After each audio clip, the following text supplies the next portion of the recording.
Supergirl is one of those movies where I respected what they was trying to do more than I actually enjoyed the film. Going into this movie, I was actually pretty excited because it's directed by Craig Gillespie, the same director behind I, Tonya, which is a really good movie, and Cruella, which is a film that I personally love. Those are two films that do a really good job of portraying complicated female characters and exploring their psychology.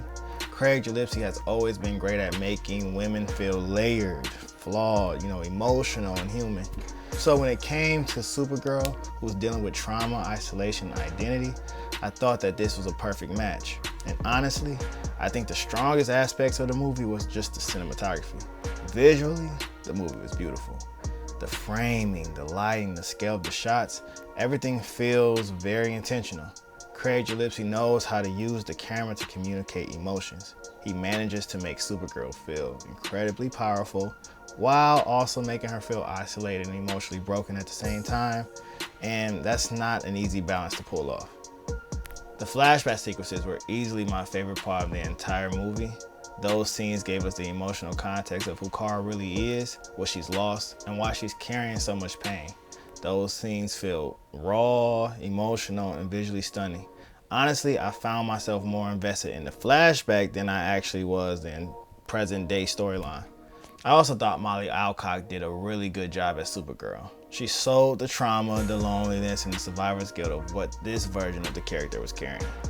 And when the movie slows down, it allows us to sit in those moments, and that's when the film is at its best.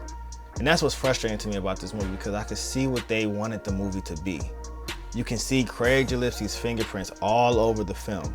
Just like in I, Tonya and Cruella, he's interested in exploring complicated women dealing with identity, trauma, and emotional isolation. He uses visuals to express emotions instead of relying solely on the dialogue. And that's the problem. I don't think the screenplay fully supported what he was trying to accomplish. The screenplay is written by Ana Nogueira, who is writing the upcoming DC Universe Wonder Woman film. While I think that there are some really good ideas here, the script itself felt underdeveloped. The dialogue was probably one of the weakest parts in the movie for me. There are several moments where it felt like they was trying to tell us how to feel instead of allowing us to express those emotions naturally. At times, it honestly felt like it was really strong visual film that never got the final screenplay polish it needed. Other areas that didn't work for me was the supporting cast. Ruthie personally didn't land for me. I understand what the character was supposed to represent emotionally, but I found myself more distracted by her than invested in her journey.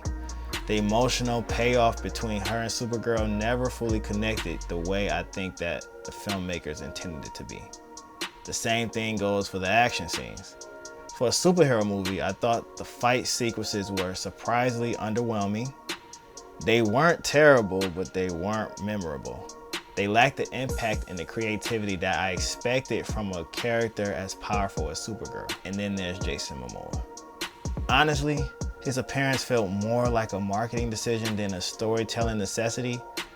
He's obviously a huge star, but I never felt like his character added enough to justify his inclusion. It almost felt like he was there to help sell tickets more than serve the story itself. Now, despite all my criticism, I don't think that it's a bad movie.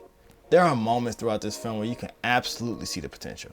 There are flashes of greatness here. The themes of grief, isolation, survivor's guilt, and trying to find a place you belong are all really interesting ideas. And when the movie focuses on those ideas, especially through Supergirl herself, it genuinely works. I just don't think that all the pieces ever fully came together. From a filmmaker's perspective, I have a lot of respect for what the movie was trying to do. I think the direction was strong. I think the cinematography was excellent. I think Millie gave a really solid performance. But the screenplay, the supporting cast, and some of the action sequences kept the movie from becoming something truly special.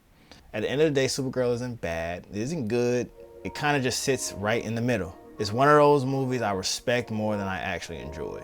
If I had to give it a final score, I'm landing at 5.5 out of 10. If you're a DC fan, a comic book movie fan, or somebody who appreciates great cinematography and visual storytelling, I think it's worth checking out and forming your own opinion. Remember to like, subscribe, and hit that notification bell if you want more videos like these from a filmmaker's perspective.